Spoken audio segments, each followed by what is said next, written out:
I'm going to call the meeting to order. This meeting is called to order at 4:30 p.m. and we're going to move into adoption of the agenda. Are there any changes to the agenda? Deputy Mayor. Thank you, Mr. Mayor. I wish to request an amendment to the agenda. I would ask that correspondence items 74I and 74J under the consent agenda be moved to Section 8, items for consideration and discussion. Thank you very much. Any other changes to the agenda? Seeing none, it's moved by Deputy Mayor Bergeron, seconded by Councillor Uhrig, that be it resolved that the agenda be adopted as amended by removing subsection E, litigation or potential litigation, including matters before administrative tribunals affecting the municipality, and that items 7.4I and 7.4J be moved for discussion under Section 8, items for consideration. All those in favor? Opposed? Seeing none, that's carried. Any disclosures of pecuniary interest or general nature thereof? Seeing none. We're going to move right into a public meeting, and it's a drainage meeting to consider Section 76 report. We have a public meeting to consider the engineer's report regarding the W.M. Connor Municipal Drain, and we have Ms. Shade. Welcome, Monica, from Shade Group, to lead us through this. It's already on. Yes. It's already on. Yeah. Okay. Perfect. So good afternoon, and thank you for those in attendance at the meeting to consider for the William Connors Municipal Drain. My name is Monica Shade, and I am a professional engineer with Shade Group. I was appointed by the municipality of North Dundas to prepare an engineer's report under Section 76 of the Drainage Act, which is an update to a schedule of assessment for maintenance of a previous adopted municipal drain. Where am I pointing to change? It's not on. Oh, okay.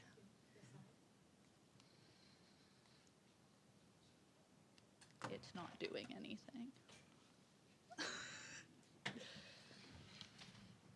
Is it just this one? Oh, on the side? Yeah. Ah, on. Okay, let's try that. Ha! There we go. Success. So my presentation today will include an introduction on the purpose of this meeting to consider, a brief history of the existing drainage system, the reason that this process was initiated, a summary of my engineer's report, and an overview of what the next steps will be in the process of adopting the new assessment schedule. So this meeting serves to formally present the engineer's report and allow members of council and affected landowners an opportunity to provide input and ask questions before provisionally adopting the report. Following the discussion, council will decide if the project should proceed or if there's any reason that the report should be sent back for revisions. Assuming that the decision is to proceed, the report would be provisionally adopted by 2 readings of bylaw. The notification that went out inviting you to attend this meeting included a link to where the engineer's report that is being discussed could be found. The letter also offered that if landowners preferred a paper copy, the township could provide this to you upon request.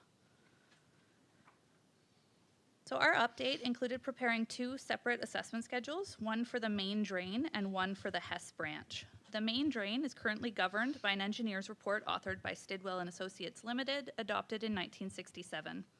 At that time, the report was prepared as a new construction and included the construction of the main drain and branches A through D. The watershed for the William Connors drain straddles both the former Winchester and Williamsburg townships, now North Dundas and South Dundas. At the onset of the project, we did consult with the drainage superintendent from South Dundas Township, and they noted that their section of the assessment schedule was current and they did not feel that an update was required for their assessment. As the original 1967 engineer's report was written as separate reports, with individual reports prepared for each township, we were able to focus solely on updating the lands within North Dundas. Branches A through C were previously located within North Dundas as well, but appear to have been potentially taken out of service since the original construction. And with that, no updates have been made to branches A through C, and the township's drainage superintendent may seek to formally abandon these in the future. Branch D is located entirely in South Dundas, so that was not changed either. The other update was to the Hess branch, which drains into the William Connors drain within the North Dundas portion, and this report was authored in 1974 by A.J. Graham. So here we have a map showing the drainage system with the pink line representing the watershed boundary, and the blue line running from left to right is the William Connor main drain. Then to the top of the slide is the Hess branch coming in from the east near the end of the William Connor drain. So anyone who owns property within that boundary of that pink line drains directly or indirectly into the open ditch system, i.e. that blue line, and therefore is assessed part of the cost of maintenance of the existing system in fitting with the specifications of the Drainage Act. In total, the assessment schedule included 16 properties within North Dundas Township, as well as assessments to Webb Road and Winchester Springs Road. So this section of the Drainage Act was initiated by the township as the previous governing assessment schedules were out of date, specifically within the lands within North Dundas. There were a number of new properties not reflected in the previous assessment schedule, as well as a lot amalgamation where a number of individual lots had been all amalgamated into a single lot. As the update was limited to North Dundas, we did need to make sure that there was still a way to be able to determine the apportionment of costs assessed to South Dundas as well. So in this case, South Dundas Township is upstream, so any works done in North Dundas would be assessed to South Dundas as well, in accordance with the specifications of the Drainage Act. So in order to do so, we need to refer back to the previous governing costs in terms of the split for South Dundas versus North Dundas. So for the main drain, the total assessed cost back in 1967 was about $9,500, and $6,150 of that was assessed to South Dundas, about $600 assessed to roads, and the remainder to landowners within North Dundas. So that remainder, which was about $2,800 in 1967, is what we've reapportioned amongst the aforementioned 16 properties. Assessments to roads were kept the same as the amounts assessed back in 1967. While this approach does make it a little bit more challenging for landowners to immediately understand what their costs would be for maintenance today, it was necessary to do it in this manner to ensure continued congruency with the South Dundas assessment schedule, which was not changing. So Hess Branch was approached in a similar manner, referencing again back to the original engineer's report from 1974. Finally, there's the split for outlet versus benefit liability, and it was kept consistent with the previous governing reports. For those that aren't familiar with the terms outlet and benefit liability is a cost that's generally assessed to everyone within the watershed for a project, essentially assigning a cost for the right to have somewhere for your water to go. There are certainly exceptions where one might not be assigned outlet, but those are very specific cases. For the Hess branch, there were a couple properties that had not been previously assigned outlets, so we did keep that same approach, as we felt that the overall function of the drainage system does not appear to have been changed since its original adoption. Benefit liability is a portion of costs generally only assigned to those directly adjacent the drain, though again there can be some special exceptions. Benefit liability assumes that there is or could be an increased value to the land through the presence of the drain. So for example, if a municipal drain is running through an agricultural property, the farmer could choose to tile drain or add additional lateral drains, and he can directly connect that infrastructure into the municipal drain. Or he could regrade his property to redirect all of the water towards the drain, since it's adjacent to or right on his property. The ability to be able to redirect water and kind of make drainage improvements to one's property is directly correlated to an increased property value. And so all of those specifications are fitting with the definitions included in the Drainage Act. So to determine the future maintenance assessment to each landowner, Township will simply prorate the value assigned to each landowner as a reflection of the total cost of maintenance. So let's say where the original construction cost was about $10,000, if maintenance today was $20,000, a landowner can expect to be assessed about double of what's reflected in the assessment schedule, assuming that the whole drain was cleaned out. It's worth highlighting that since North Dundas landowners are the downstream side, any work that's done through the section of drain within North Dundas is still billed back to South Dundas as well, as the Drainage Act specifies that those upstream of the works pay for maintenance. So if South Dundas did maintenance in their township, however, North Dundas would not be assessed. So upon completion of my presentation, members of council and affected landowners in attendance will be given an opportunity to ask questions. Following the question period, council will decide if the project should proceed or if it should be sent back for revisions or additions. Assuming the project proceeds and no changes are requested, the report is expected to be provisionally adopted by 2 readings of bylaw. From there, the provisional bylaw will be mailed out to those within the watershed, same as those who were invited to this meeting, along with an invitation to the Court of Revision. So the Court of Revision is the first of 3 opportunities where appeals can be made by landowners within this process. Each appeal body is responsible for handling specific types of concerns. The Court of Revision takes place locally and gives landowners an opportunity to appeal their assessment specifically. If the appeal involved a technical detail of the project, it would be directed to the tribunal, and legal matters would be directed to the referee. Unlike the Court of Revision, which always has at least 1 sitting, hearings before tribunal or the referee only happen if there's an appeal filed. If you are a landowner considering an appeal on your assessment, be sure to submit the necessary paperwork to the clerk. Note that the appeal must be filed with the clerk no later than 10 days prior to the sitting of the Court of Revision. If you do have questions or would prefer to speak privately about the matter, either myself or Jamie, the Township Drainage Superintendent, would be happy to discuss.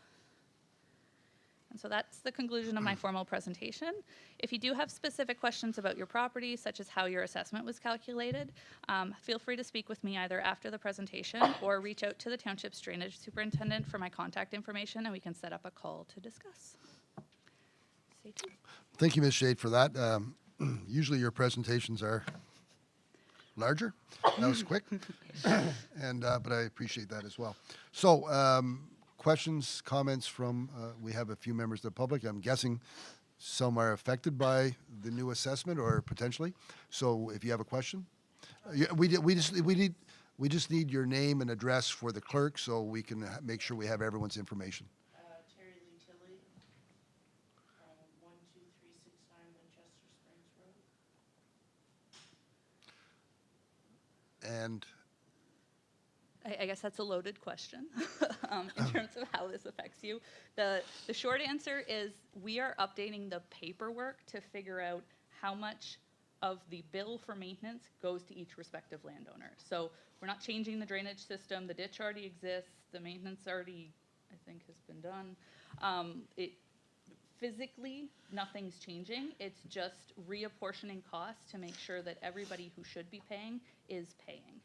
And in this case, I do believe that one landowner ends up paying about 90 to 95% of the cost anyway, and I don't believe that's you. It's the large farmer in the middle who is, yeah, but he did lot amalgamations that joined multiple properties all together. So, and I believe he's actually already spoken with the township, and Because most of it's tile drain behind us anyways. So I don't understand why we would be assessed. because so I'm assuming you're one of the smaller parcels, like what, acre or two? 5 acres. 5 acres, yeah. So in the grand scheme of things, that's still considered a relatively small piece of property compared to the 100, 200, 300 acre farmers. But your water from your property still drains into this system as a whole. So you're paying a portion, but you're paying a very small relative apportionment because it all ends up relating back to your acreage. Okay. And that just gets added on to our taxes then? How do you do your billing? If I may, through you, Mayor Fraser, yeah, so whenever we bill out municipal drain work, the way our system works, it automatically bills to the tax roll, but then a separate invoice comes back off of that again. It's a way for us to keep track of what we're invoicing people. So you will, once we do the paperwork and we get the grant money from the province, we will do the invoicing, and then you'll get a separate invoice in the mail. However, if under the Drainage Act, if people choose not to pay drainage assessments, then we have the legal ability to put it on people's taxes, but we don't usually run into that. How do we know how much this is gonna cost us then? So you will get an invoice, so the maintenance has been done, however, we need to wait. The province gives a 1/3 grant to farmland, and we wait until we receive that first, because sometimes they're not always up to date on their giving the money or giving their grant money. So we want to make sure we're not sending out improper invoices to people, and then for whatever reason the province changes their grant money allotment, and then we have to tell everybody, well, just kidding, we're gonna give you another invoice for something different. So we make sure that we get our grant money first, and then we invoice out to residents. Now, we can talk after, or I can give you information on the maintenance costs. I don't have that here with me right today, but I can let you know, and I can tell you exactly how much your invoice is going to be, because you're not classed as farmland, so the grant money would not pertain to you anyway from the province. So if I may weigh in, Director Cheney, would it be fair to say that with an example of drainage work costing X number of dollars, would you be able to figure out how much it would cost a resident? Just if there was an example of typical drainage work and the typical cost, is there any ballpark figures that could be provided? Each project is unfortunately different, and because we've reused the old assessment schedule, it's not quite as cut and dry as some of them might be. I believe typically when we're estimating, Jamie has used $10 to $15 a meter in terms of maintenance costs. I don't know if I can't remember how long the stretch was through here. It wasn't very long, but Yeah. it was not that much to do the Yeah. maintenance on it. It was fairly straightforward. Yeah, and it tends to be cheaper for something like this where there's no tree, like it's a wide open farm field. Like you couldn't have had a simpler maintenance. It didn't have treed lots where you're kind of having to do brushing and clearing and all of that beforehand. So, like you said, it was one of the cheaper ones for sure. I don't think I have the links. No, I don't have the links on here. So if I may, through you, Mayor Fraser, in the engineer's report that council did receive and residents did receive on that, the numbers that Monica uses in there are based on the $10 to $15 per meter. She has Not to. for this one. Not for this one? Okay. Not for this one. Okay. Because I needed the ability to be able to tie it back to the original so that South Dundas could continue to use theirs. Okay. If we used our construction cost estimate the way we typically do, it wouldn't have, you wouldn't have been able to tie it back to the cost that South Dundas is using for their portion. Okay. So when you do maintenance, you wouldn't have been, it would have been too difficult to figure out how much of your maintenance gets assigned to South Dundas. Okay, okay. But normally, when Monica does do this, and it's a straightforward update to the assessment, we base it on a $15 per meter maintenance cost, which is high, simply because we're not sure, when it comes time to do maintenance, if there's a lot of trees in the way and we have to move them, or we have to cut them down, or we have to do anything, that adds extra cost to it. And then when Monica does her assessment schedule, it's based on that number.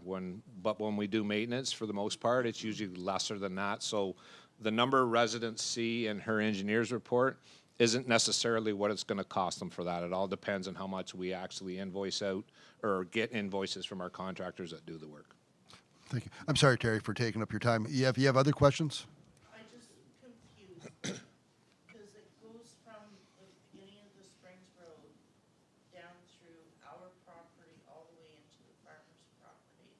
So I'm gonna get charged $15 a meter till I hit the No, back of my barn. You're paying a portion of that. That $15 a meter is assessed across the watershed. So that's where I'm saying the $15 a meter is what we work out. Let's say that's your construction costs. North Dundas pays a portion. South Dundas also pays a big portion, about 60% of that cost already being upstream. And then the farmer in the middle, just by nature of how this particular watershed is, ends up being about 90% of that cost of maintenance. So it's just 10%. Split, but again, not you. It's split amongst the 15 other landowners still also assessed into that. Makes a little bit more sense. I'm glad it makes sense for you. I'm still baffled. It is a confusing thing, for someone that doesn't live on a drain or is not affected by a drain. So, do you have other questions, Terry? Do you happen to know your roll number? No, I'm on lot 5.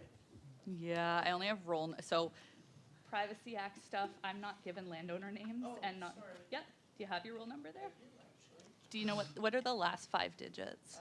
37400. Okay, yeah, that is. So for reference of the assumed original cost, which was $10,000 for maintenance, which I don't believe was far off of what I would estimate maintenance to be on this even today. you were assessed about $22. So that was for maintenance. I will say there is a one-time cost for engineering, just as part of the preparation of this, but it was assigned $100 to the smaller properties. So we're talking. More sense. From what I understood, we were footing the bill, so. No. Well, I'm glad you had the chance to ask the questions. That's good. If there's nothing else, I'll look to council. Questions, comments? I know I already weighed in on letting people know my lack of understanding of all of this, but I do appreciate Monica's work and Director Cheney's experience. If there's nothing else, and if further questions, I'm sure they're able to contact you, Yeah, Monica? either myself, but if you go through Jamie's contact information is on the bottom of that. Honestly, 90% of the questions I'd say Jamie can answer for you anyway. But if there are specifics, he can pass along my contact information. We can connect. Okay, we're good. Thank you very much. Thank you. So we're going to move into bylaw number 2026-29 S76, the engineer's report, the William Connor Municipal Drain, moved by Councillor Annable, second by Councillor Lennox. Be it resolved that bylaw number 2026-29 being a provisional bylaw to adopt the engineer's report under Section 76 of the Drainage Act, RSO 1990 CD 17, for the William Connor Municipal Drain be read a first and second time in open council this 22nd day of April 2026. Questions, comments? All those in favor? Opposed, seeing none, that's carried. Thank you. We have no delegations this evening, and we're going to move into staff reports. And we're going to start off with our interim corporate services clerk, Ms. McCaslin. It's an update on policy 93-2202, electronic monitoring, moved by Deputy Mayor Bergeron, seconded by Councillor Annable. Be it resolved that council approve amendments to policy number 93-2022, electronic monitoring, as presented this 22nd day of April 2026. Ms. McCaslin. I appreciate the very warm welcome, but the deputy clerk will be speaking to this issue. Deputy Clerk, Ms. Monroe. Thank Thank you. Good evening, Mayor and Council. This report and policy are before you today to update the GPS global positioning system to reflect the current use and to add the component of video surveillance systems in municipal buildings and on municipal properties. After various incidents at recreation facilities, the recreation director at the time installed video cameras to help deter theft and vandalism. A phone call ensued with our insurance company at the time to see about possible savings and discounts due to these new measures put in place. Discussion was had and asked if we had policies in place. So thus the policy coming to you now. We did a research of neighboring policies and updates, and then we did updates to our current policy as recommended by the Information Privacy Commissioner with regards to video surveillance.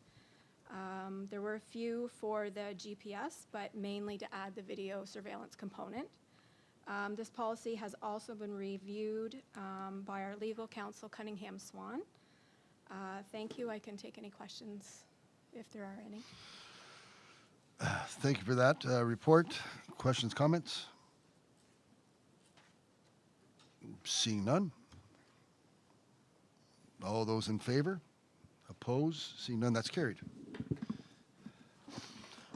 We're going to move on to bylaw number 2026-31, the corporate resources, election 2026, moved by Councillor Uhrig, seconded by Councillor Lennox. Be it resolved that bylaw number 2026-31, being a bylaw to adopt policy number 117-2026 for use of corporate resources during election year, be passed and enacted this 22nd day of April 2026. Ms. McCaslin. Thank you, Mayor and Council. As we know, we are approaching the 2026 election, so in order to be prepared for that, we need to have a few policies and bylaws in place prior to May 1st. And the first one that we're going to speak about is the corporate resources for elections. So as you know, the Municipal Elections Act establishes the election campaign finance rules for candidates running in the election, but public funds are not to be used for any election-related purposes, including the promotion of or opposition of a candidacy of a person for elected office. So furthermore, the municipality is prohibited from making contributions in any form, which includes its assets, its resources, and its employees. And we know, of course, the purpose of this policy is to clarify that all municipal election candidates, members of council, registered third party, municipal staff are required to follow the provisions of the Act and the use of corporate resources for election purposes. And the policy also will ensure that the township's operations, our events, our facilities are used for nonpartisan purposes and are not used for election campaign-related purposes or activities. And in the bylaw, you will have, or in the policy rather, there's quite a listing of definition and points for you to note, and this document will be a part of your candidates package.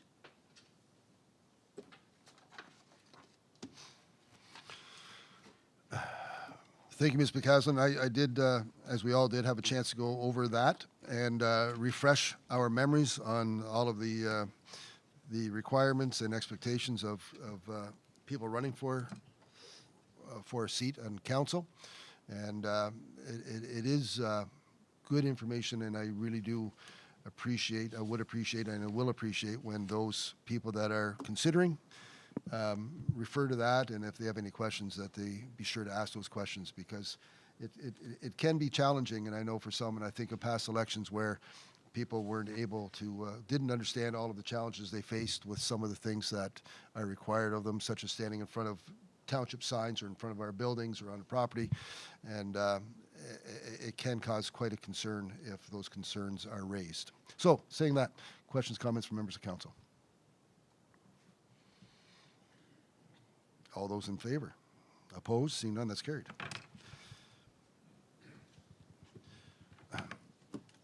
Moving on to bylaw number 2026-32, delegate authority to CAO for certain actions during a lame duck period for the 2026 election. Moved by Deputy Mayor Bergeron, seconded by Councillor Annable. That bylaw number 2026-32 being a bylaw to delegate council's authority for restricted acts after nomination day to the Chief Administrative Officer be passed and enacted this 22nd day of April 2026. Ms. McCaslin. Thank you, Mayor Fraser. Again, in the election mode that we are happily in, there's a couple of things that we need to do to secure a position after nominations day. So this is known affectionately as our lame duck period. So lame duck period becomes apparent if less than 3/4 or 75% of the current council members could return for the next term. But for a council of 5, 75%, this is 4. So when this threshold is met, the Municipal Act imposes restrictions on council's ability to act. So if it becomes apparent that less than 3/4 of the current members could return for the next term, okay? The determination of whether a municipal council is in a restricted position pursuant to the Act is also known as lame duck and may occur in 2 periods during the municipal election process. The first period would be the pre-election between August 21st and October the 26th. So the determination shall be based on the official list of certified candidates prepared by the clerk on August the 22nd. If less than 4 council members have the potential to be re-elected, restrictions set out in the Municipal Act will apply and the council will be lame duck. The second is post-election between October the 26th and November the 16th. So the election results are declared by the clerk shortly after the municipal election, and if the election results in less than 4 current council members being elected to council, the restrictions set out in the Municipal Act will apply, and council will be once again considered lame duck. So if that happens, the purpose of this bylaw is to make sure that we have the municipality running effectively with the CAO.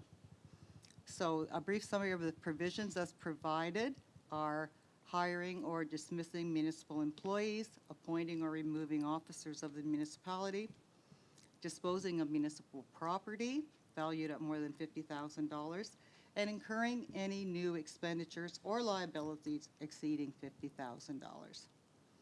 So, as noted, this delegation is essential to ensure that municipal operations continue uninterrupted, particularly where timely decisions are required. Thank you. Questions, comments? I see someone wants to, so I'll give him a chance to think about it. There we go. Councillor Lennox.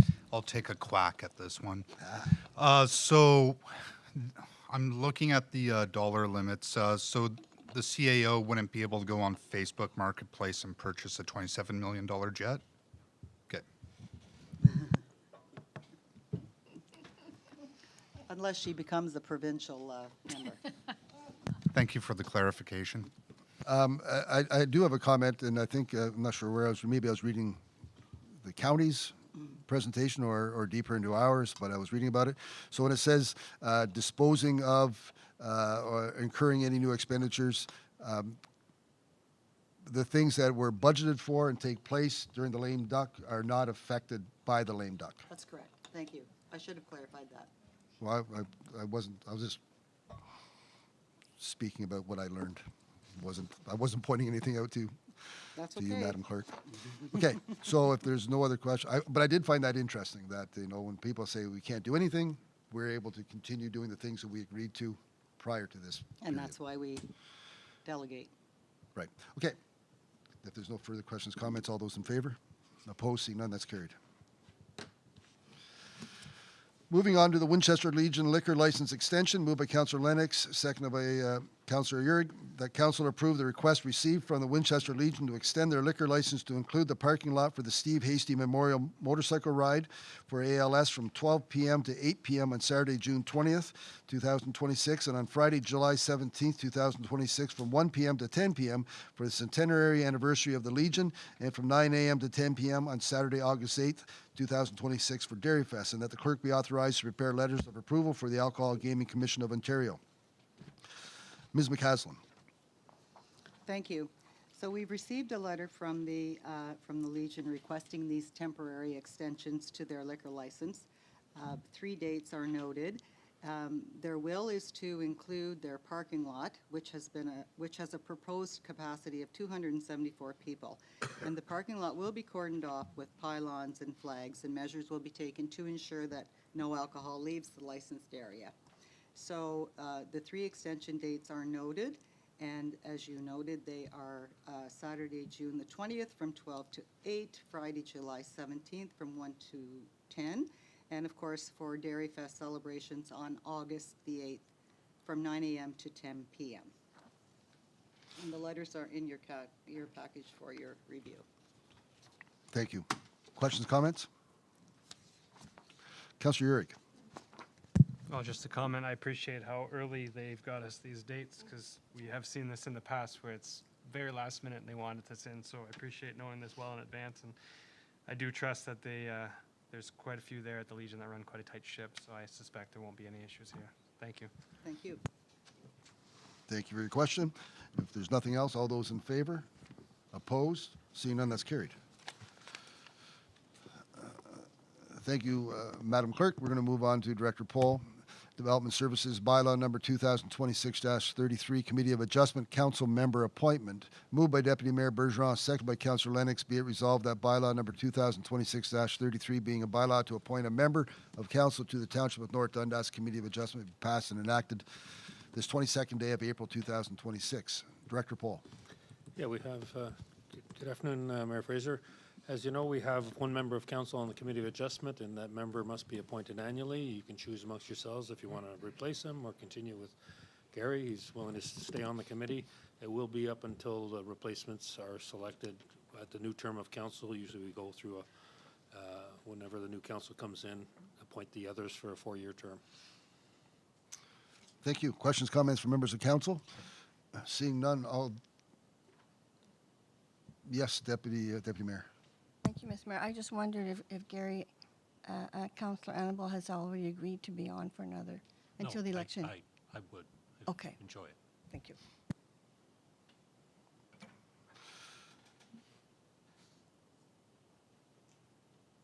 Is that included in this package?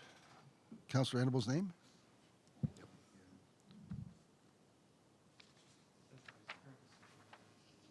It's in the bylaw. Did you want me to just nominate him for process? Madam Clerk, how do we do that to ensure that Councillor Annabelle's been recommended to hold or nominate? Well, the bylaw states that, Yes. It's in there? Mr. Mayor, I thought it was in there somewhere, I'm but sorry, yeah, that the following member of council shall be reappointed to the Township of North Dundas Committee of Adjustment and shall hold the office for 1 year from the date of passage or until his successor is appointed. And Councillor Annabelle is listed right there. thank you very much. I thought I'd seen that. Okay, so we're good. And Councillor Annabelle, thank you for your question, Deputy Mayor. Yes. All those in favor? Opposed? Seeing none, that's carried. Congratulations, Councillor Annabelle. Thank you. And we're going to move to Finance. Thank you, Director Paul. Finance Director Hewitt, and it's a key information report, and it's a preview of the updated asset management and long-term financial plans. Hold on. Thank you very much, Mayor Fraser. And before we allow you to weigh in, I just wanted to say that this asset management plan and the need to have one, an updated one, and to have one is something that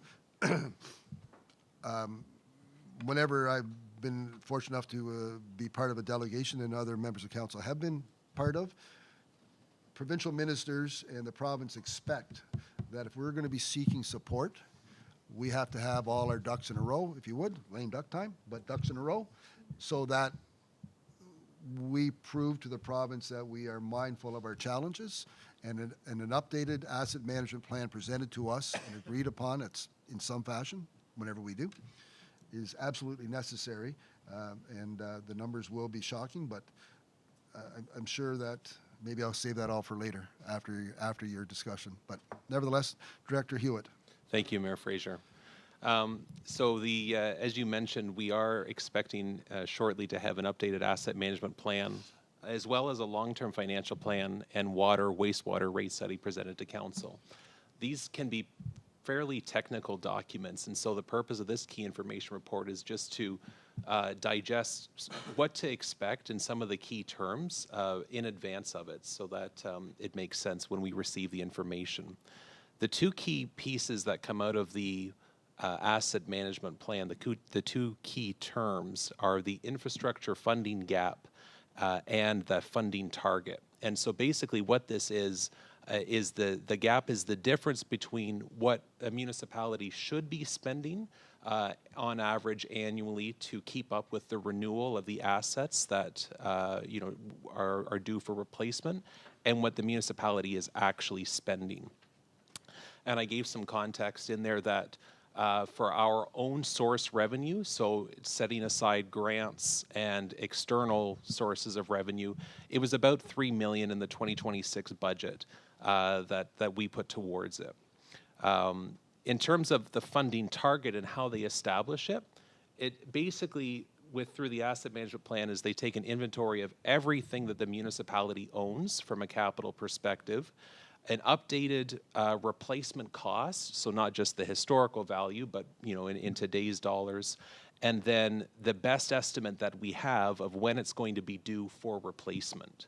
We don't have a crystal ball, so this information isn't always perfect, but it gives us a really good sense of where things are headed. So from that, what you will see when the asset management plan is presented is the 10-year forecast over the next 10 years, how much we expect is going to be needed in each year. But what they're also going to present is what is that overall funding gap. So even looking beyond the 10 years, but looking at all of the assets that we have, knowing that these are going to be due for replacement, what do we need to start setting aside or building ourselves up to so that we don't have these huge spikes and dips, but that it's very, we're evenly funding these needs. I gave a couple of examples to indicate why I am definitely expecting that, it is going to show a gap. And I mentioned later that we're not the only ones. I would say almost every municipality is in this boat. But I had a conversation this morning actually with Watson, and Watson Associates is the one preparing this report. It's looking to be around $10 million per year as the funding target that we will need for taxation assets. Now, we definitely do not get there overnight, but that just gives a scope of magnitude when looking at what we own and what's going to be due for replacement, what over the next couple of decades, as a municipality, we can be working towards. So what do we do about this funding gap? In the short term, when we look over the next 10 years at what's going to be needed each year, anything that we can't pay for through taxation, reserves, or grants is going to require debt financing. But as I mentioned earlier, that long-term goal is that we get to a point where we're steadily putting funds away so that we're able to self-finance, the replacement of these typical recurring projects. And there's a couple reasons why we might do that. The first one is obviously it's better that we're setting money aside and earning interest on it than taking on debt and paying interest. But the other key one they talk about is generational equity, which is basically that taxpayers and residents today pay a rate that's aligned with their actual usage of assets today. Taxpayers aren't necessarily paying for debt that has been incurred in the past, or we're not burdening future generations. And so that's one of the other reasons why we try to close that gap. I provided a little snapshot of what the current state of our reserves are. So looking at just the taxation reserves, separating the water and wastewater, it's about $2 million. Now I did highlight there as well, this includes both our working capital and our reserves for capital expenditures. Working capital is basically our operational float. It's what we have in the bank to help get us through ebbs and flows throughout the year of when money is coming in and when we need to make these operational payments. I also highlighted in there something called internal unfinanced capital. And so this is basically over the past years, there have been certain capital projects that they didn't necessarily have a dedicated funding source from a specific reserve. So we were essentially borrowing from our internal reserves and we were paying them back over time. But when looking and taking a snapshot of what we have available today, that's why we've netted out that $2 million in the unfinanced capital to say that in total reserves are about $2 million. There are different recommendations for working capital because, as I mentioned, that $2 million, part of it is working capital, part of it is going to be available for capital purchases. And a typical recommendation is about 10% of your own source revenue. So in our case, it would be a little over $1.5 million of that $2 million. They recommend that we keep for a working capital balance, not to use on asset replacements. I provided a little bit more detail. So will the township be bound to these plans? They are going to come with a recommended tax rate increase over the next 10 years, as well as presenting the gaps and everything else. We're definitely not legally bound to adopt any prescribed tax rate from this. It doesn't replace our annual budgeting exercise or anything like that, but it does inform us from a long-term perspective what we are going to need, and especially when building up our reserves for future budgets, it provides that data justification as to why we are going to need additional funding for ourselves in the future. And I really wanted to highlight that second one. We are definitely not alone. I'm sure that members of council that have participated in various committees and associations over the past few years, even delegations, have heard this. I pulled one site from an Eastern Ontario Wardens Caucus, and so they identified that rural Eastern Ontario needed to be putting away about $980 million per year over the next 10 years. And the current average that they're spending is about $400 million per year, so more than double for communities in Eastern Ontario. So that paints a picture for us. And I have two little charts here below. This first chart, these will be some of the key ones that you'll see from Watson and Associates. This isn't our data. This is something that I've pulled from a report that they've done for another municipality that's gone through a similar exercise. But it's just to give a heads up as to what we might be able to expect.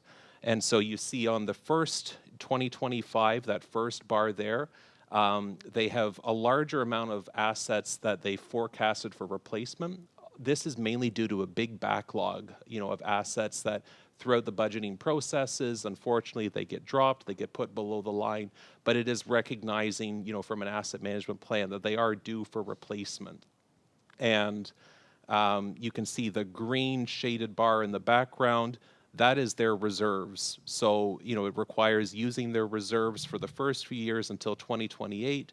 But because they have a gradual increase on the tax levy, in the years where capital expenditures aren't as great, it allows them to build up that reserve balance so that they get to the point that they're able to self-fund in the future. And the black bar or the black line there is that sort of that gradual increase. And so that avoids the large spikes. The last graph that we have there is it's on the funding gap itself. And so they've identified that you see it at the top shaded bar in each of those is where municipalities should be to close that funding gap. The light blue, which is that middle one, is showing how through the gradual tax rate increases, how it gets them there over the next 10 years. And then I've left just with a couple of takeaways to say that once this asset management plan has been presented, it's going to better inform us during the budgeting process on what steps we need to take in order to build up our reserves to be able to tackle these infrastructure challenges. And ultimately that, we're doing this for fairness and flexibility so that, taxpayers are actually contributing more towards assets that they're using within that year and setting aside funds for those replacements rather than, burdening future generations by not setting enough aside today. Thank you, Director. Excuse me. Questions, comments? Councilor Lennox. I just have a comment. This was really well put together. I enjoyed it. It was informative, and it really highlights the need, the importance of such a plan, and it impacts each and every department here, and I would like to see next actions. Thank you. Thank you, Councilor. Further? Director Pohl and I sat at a meeting one day a few years ago. I think it might have been at Ontario East, and there was I call it a recreation guru, a gentleman that had been in the business for a long time, going back to Ontario days, and before the time of some of us in this room, I'm sure. And he was talking about how almost every municipality is suffering just in the recreation end because the arenas were essentially free from Ontario grants, and everyone just joyously accepted them and drove on. And now everything's come home to roost, and we got to pay for those arenas or pools or parks and anything in the recreation field, and how it's a challenge, not just for North Dundas, not for Eastern Ontario, but for everyone in Ontario to recognize those decisions made 30, 40 years ago are really becoming a challenge, and I look around and I think all of our roads would be part of this plan, and I think we have a roads plan which somewhat supports the challenge that we have in front of us, but we need to be aware of our facilities and everything, every asset that we own. So. To Councillor Lennox's comment, the report was a needed report. We needed to understand some of the challenges that will be presented again, and as we did with the roads, whenever we made sure that the public understood what the plan was and what the challenge is, and how it's a shared effort. to ensure that everything remains viable and supported. Challenges will be there, but it's a challenge with a benefit. So thank you for the report. Thank you, Mayor Fraser. We're going to move on to transportation. I'm sorry, we're going to move to fire. I didn't want to skip that. And Chief Raystrick, North Dundas Fire Services Tank 3 replacement, moved by Councillor Uhrig, second by Councillor Annable. Be it resolved that Council approve the purchase of a new cab chassis to replace the damaged fire truck up to the amount of $280,000 funded through reserves as the most fiscally responsible and operationally effective option when evaluated over a full life cycle in accordance with municipal asset management practices and applicable fire service standards. Chief. Thank you, Mr. Mayor, members of council. As council is aware, we did lose a truck last fall, and the intent was to purchase a surplus Ottawa fire truck for about $50,000. That truck was sent to auction, and I spent a day watching the auction with it, and it became too expensive to justify the purchase. At the selling price that it reached, it was anticipated that the truck was going to cost a little over $150,000 by the time it would be in service, with a service life of approximately 3 to 7 years. And there are no warranties, no guarantees on that unit. So at this time, I'm asking council to approve a purchase of a new truck, which will hopefully outlive my service in the fire service as well, and serve the residents for many years to come. Thank you for that presentation. Questions, comments? Councillor Uhrig. I guess it's just more of a curiosity thing. Like, what would drive the cost in an auction to such a rate for a used fire truck, when you know, clearly the alternative of new isn't really outweighed that much? So through you, Mr. Mayor, this particular unit had a pump on it as well. Okay. So it is a little bit more expensive option than the truck that we're going to Right. go with. Our trucks are simply, as they term them now, water tenders. They just carry water. This truck could go to a jurisdiction that does not subscribe to NFPA, to other fire underwriters is one of the, we have the tanker shuttle accreditation. So we need to have a truck like this and updated. Some of these jurisdictions do not require this. This could go to the southern states or somewhere like that and be in service for years to come. Perfect. Thank you. And if I may weigh in, from years ago, Councillor Uhrig, we would ship off bunker gear, and I think just across interprovincial lines to serve municipalities. And I think I think we sent gear and trucks to Newfoundland, was it? Or Prince Edward Island? I think it was Newfoundland, where they were wearing and they're happy to receive. I'm going back 20 plus years, where they're happy to receive those long coats and tall boots because they were fighting in jeans and rubber boots. And I think there's some equipment that went there because vehicles, and they were using half-ton trucks with water in the back to fight fires in the rural areas. So I think, to what the chief is saying, that there's some communities that are really challenged, and If I may, Mr. Mayor? Please do. We actually have one of our firefighters has joined and is the representative for Firefighters Without Borders. And we are a hub where some of that equipment is coming to now and being shipped out from here. So, sorry, a little off topic, but I thought I'd put a feather in his hat. It's all good, thanks. So any questions, comments? Seeing none, all those in favor? Opposed? Seeing none, that's carried. Thank you, Chief. Okay, Transportation Director Cheney, bylaw number 2026-37, to stop up and close a portion of Center Street, Winchester, moved by Deputy Mayor Bergeron, second by Councillor Lennox. Be it resolved that bylaw number 2026-37, being a bylaw to stop up and close the north end extension of Center Street in Winchester, known as Part 1 on Reference Plan 8R-6062, and forming part of PIN 661510358, be passed and enacted this 22nd day of April 2026. Director Cheney. Thank you, Mayor Fraser, members of council. So at its meeting on January 28th of this year, council declared the north end extension of Center Street in Winchester, identified as Part 1 on the reference plan 8R 6062, and forming part of PIN 661510358 as surplus, and authorized me to advertise the property for public sale and lease. Now that we have the official survey completed and registered, staff are requesting that council enact a bylaw to stop up and close this section of road. Questions, comments? Seeing none, all those in favor? Opposed? Seeing none, that's carried. Thank you, Director. And your key information report on the speed limit reduction to 40 kilometers an hour in designated areas. Yeah, thank you again, Mayor Fraser and members of council.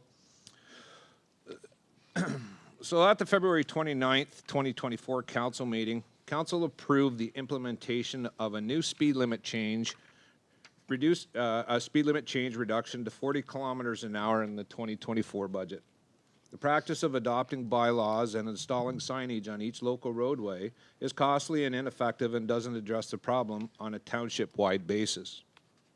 Bill 65 provides the township with an opportunity to reduce the speed limits on local, residential, and collector roadways within designated areas by passing a bylaw and installing perimeter signage for each designated area in the township.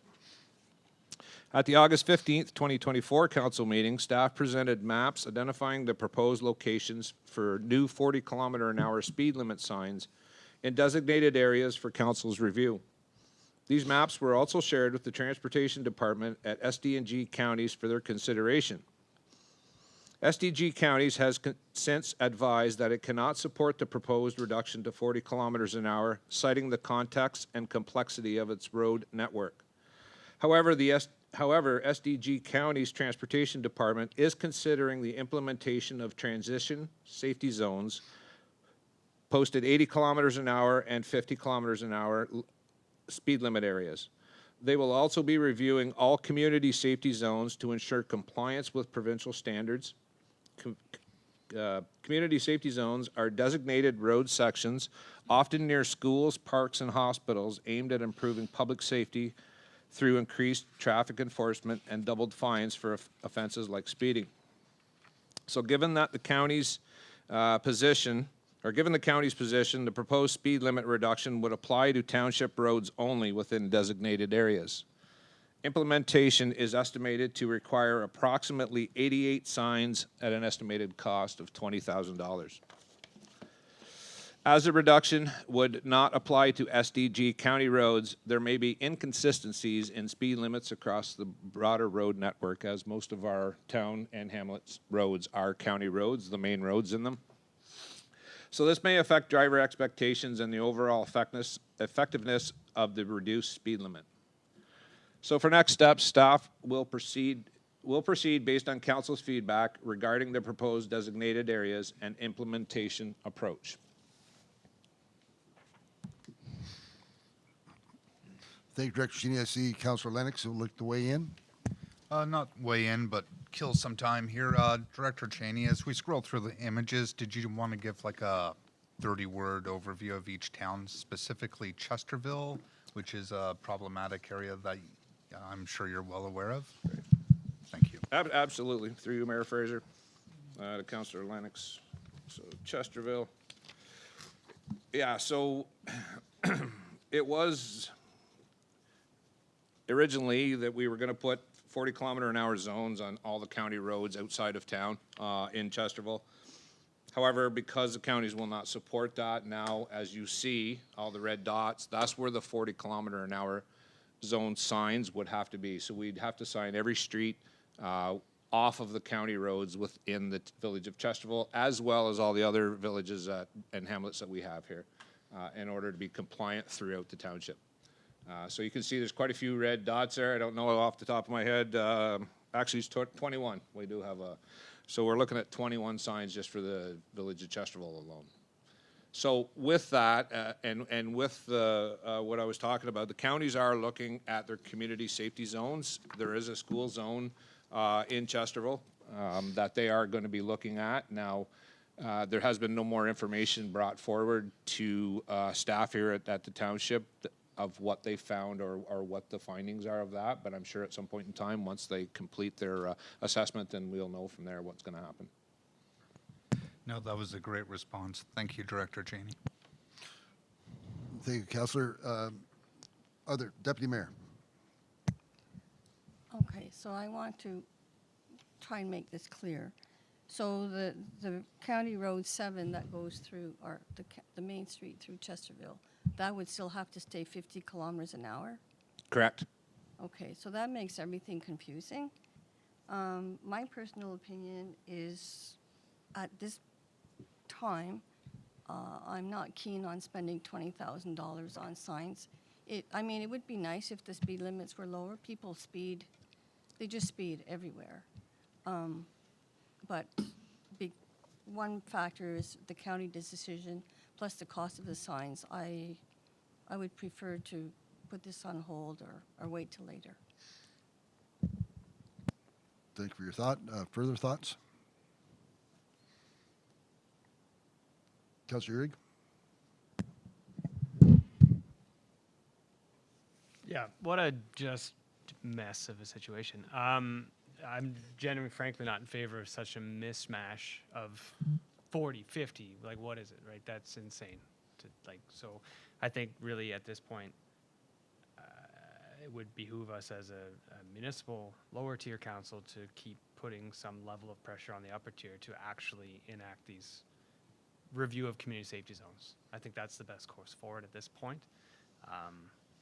And I mean, we do certainly have instances throughout North Dundas where this is an issue, most notably Chesterville. But I do know it's an issue, not in a school zone, but certainly leaving Winchester on Main Street West, leaving Winchester on Main Street East. Like, there are issues. So I think it is incumbent that we do, keep this conversation going at the county level for them to actually look at this process. And, I'm absolutely not in favor of 40s and 50s and whatever, because that is just confusion all around. Thank you, Councillor. If you like, No, I agree with. you have to speak into the microphone. It is on. I agree with Councilor Urick that maybe some pressure on the upper tier would be better served. Yes, I'm disappointed as well. Whenever Director Cheney brought it to my attention that this is going to be more of a challenge than was originally expected, it was thought to be quite it's gone up 400% from the original thought of just having signs that are near our gateway signs, our Hamlet entrance signs, and so I think the continued pressure. But I have a question about the community safety zones. Are they going to financially support the community safety zones on the county roads? Through you, Mayor Fraser, that's a very good question. They're financially looking after their look into the community safety zones, but from there, I'm not really sure, because when it comes to crossings or anything like that, even though it's a county road, it's up to the lower tier municipality to maintain some of that stuff. Like take, for instance, anywhere where we have here in Winchester where we have crossings, or in Chesterville for that matter, we look after and pay for the painting of the road. We were the ones that installed the crossings. We were the ones that put all the signs up that, from what the Ontario Traffic Manual said that we have to put up. So we looked after all of that stuff, and we still continue to look after that. If a sign gets knocked down and it's part of that crossing, then we look after putting it back up again. Okay, so to that, would we look after putting speed bumps in? That's a good question, Mayor Fraser, and that's one that I don't have an answer for. I don't know, so that'd be something that I could get back to you about. So I'm pretty sure we've all heard our premier talk about speed bumps as one of the solutions to speeding. Right. With the removal of. So, yeah, no, I'm just, and it's an unfair question. It's more of a rhetorical thing, because there's been a community safety zone on Highway 31 going through Williamsburg for years. And I'm just wondering, and I do know whenever I first started going down this path of asking questions about reducing speeds, and the question I asked at the county level was how did that take place? And it was essentially a petition from the council of the day in South Dundas or Williamsburg, maybe Williamsburg Township at the time. I'm sorry, South Dundas's challenge? Thank you for the clarification. So South Dundas desired that community safety zone going through Williamsburg, and really we never really got into the deep details about who paid for the sign. It is disappointing that the counties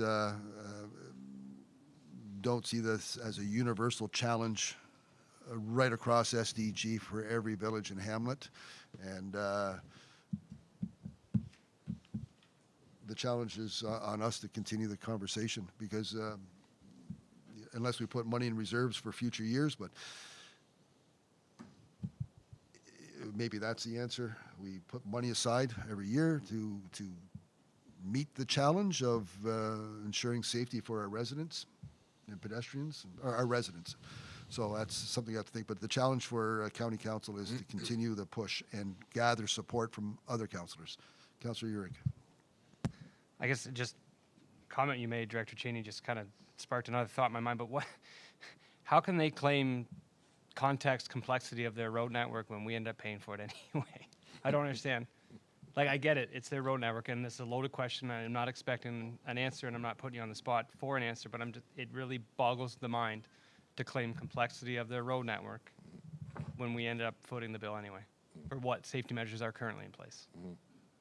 Correct. More of a comment, I guess. Thank you for the disappointing update. We will You're welcome, continue Mayor the fight. Fraser. Better one next time, please, okay? We're going to move on to environmental services and Director Ward. Our waste management landfill expansion commitment, a key information report. Director Ward. I think this is on, yes. Okay, perfect. This evening, I want to take you through a journey about how the Boyne Road landfill has come to be.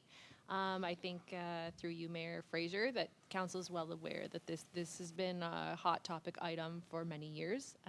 Started in 2015, actually 2014, and now we're in 2026, and we're looking at options for the future. So first off, kind of want to go back to 2014 so that some of the members of this council can kind of follow through where the decision was made and how we got to where we are today, so that we can look forward to the future and what that looks like for Boyne Road. So I'll just ask the clerk if we can move to the PowerPoint, please. Do I have control of that? Maybe?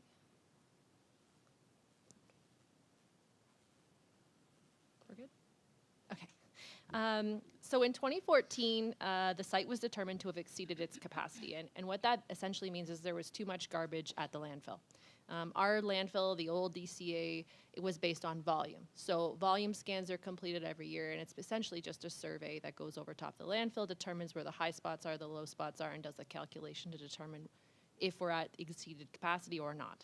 So in 2014, that was completed, and that was the result, is that we had exceeded our capacity. It's fairly common for rural landfills to go through that, so it's not something atypical for North Dundas. It's happened in actually a few local municipalities in SDNG. So in 2015, the council of the day completed what's called an alternatives evaluation, and that basically looks at what the alternatives for the landfill are outside of that expansion. So what are our next steps? So there were 4 alternatives that were identified by a group of consultants, financial analysts, and some ministry representatives that was then brought back to council in 2015. And those 4 options are outlined in the report, but just for the public, option 1 was a site closure and shipping of garbage elsewhere.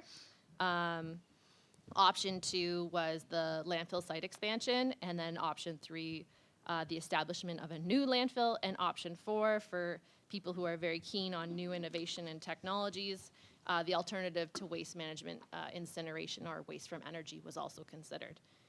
So these options were all presented to council in 2015. 3 and 4 were determined to not be financially feasible, which is very representative. Obviously, energy from waste is extremely expensive and is why it's not something that's used in a small-scale municipality. And then option 3, which was a new landfill site altogether. That's a very complicated process, as council's well aware. I think the city of Ottawa is going through that right now. Setting a new landfill, getting buy-in from the public is very difficult, so that also was considered to not be feasible at the time. Options 1 and 2 were something that council felt that staff should pursue further, and that is what we went through the EA process for. So the EA process evaluated options 1 and 2. So again, looking at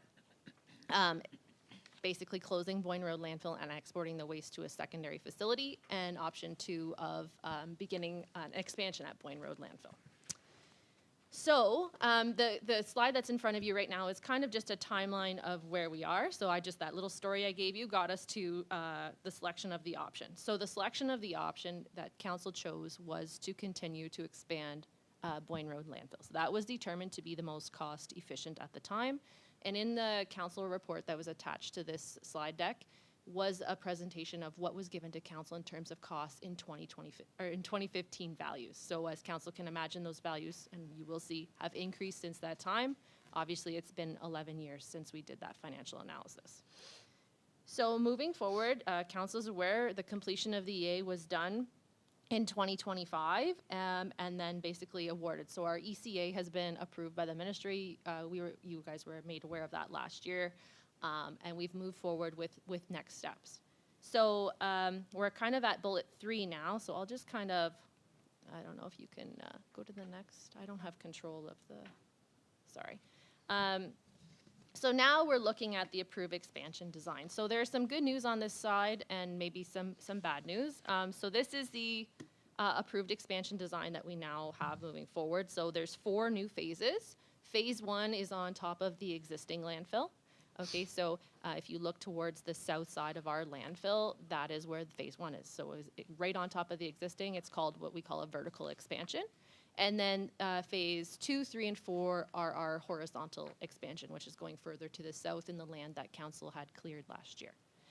And as you can see, each phase has a different amount for what we call cubic, like our volume. So again, our ECA in this version is also based on volume. And based on our estimated fill rate, which now is 5,000 cubic meters a year, in 2015 it was actually 22,000 cubic meters per year. So the good news in this slide is that we have seen some improvements in how we manage waste at the Boyne Road landfill. And the reason for that is, as I'm sure council is well aware, packaging has changed immensely since 2015. There's a lot more plastic film, which is not as dense, so it's easy to compact. And we have a lot better recycling processes in place now where we take a lot more materials in the recycling than we did in 2015. So that 5,000 fill rate is fairly reflective of that. So looking at the numbers, and if we stay on par with that 5,000 cubic meters a year, meaning we don't bring any extra waste in, we just keep doing exactly what we're doing, the expected closure date for Boyne Road is 2104. I don't even know how to say that yet because we're not in the 2100s. Is that? I'm not sure. But long past my expiration date. So good news. Moving on to the next slide, please.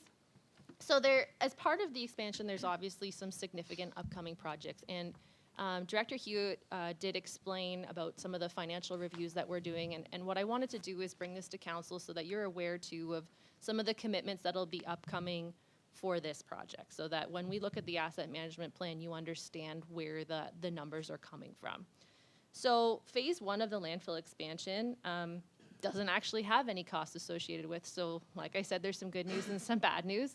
So phase 1 doesn't require an investment from the township whatsoever. It's a vertical expansion. It's going on top of the existing landfill. There's no base needed. There's no extra features needed for that. And that's going to get us an additional 8.7 years if we use that 5,000 cubic meter ratio that we talked about before. The next slide, please. Thank you. We do need to make some investments, though, however, in some of our drainage features. And the reason for this is because we have some groundwater interfering with some surface water, which is a no-no when it comes to the Ministry of the Environment. So the Vokes Drain is actually on the north side of Boyne Road. I'm sure council is very aware. We've discussed this a few years in your tenure here, and the estimated cost for that right now is at a little over $1 million. And we're looking to do that work at the end of this year into next year. And there is a reserve balance that we have been building up to do this work. So just for council to be aware of that, that's the work that's going to be done. The picture illustrates sort of what it will look like. Essentially, there's an HDPE liner that's going to line that existing drain to prohibit basically the groundwater that is being pushed up through the ground to interact with the surface water in that drain. Another upcoming project, and we're looking at 2027, 2028 for this, is a stormwater management treatment facility and some on-site ditch work. And this is just needed to, again, manage that surface and groundwater interaction. So right now, the Boyne Road landfill was designed in the 1960s where, there was no requirement for stormwater management. So imagine you have a site every time it rains. There's some water that obviously goes in through the landfill, but essentially when we cap the landfill, there will be a clay cap that will kind of redirect the water off the top of the landfill into nearby sources. So we want to be able to capture that water and not let it run off anywhere else. So that is why we are installing this stormwater pond. We recently actually just got approval to move forward with this from the ministry, so now we'll work towards building the reserve up to pay for this in 2027, 2028.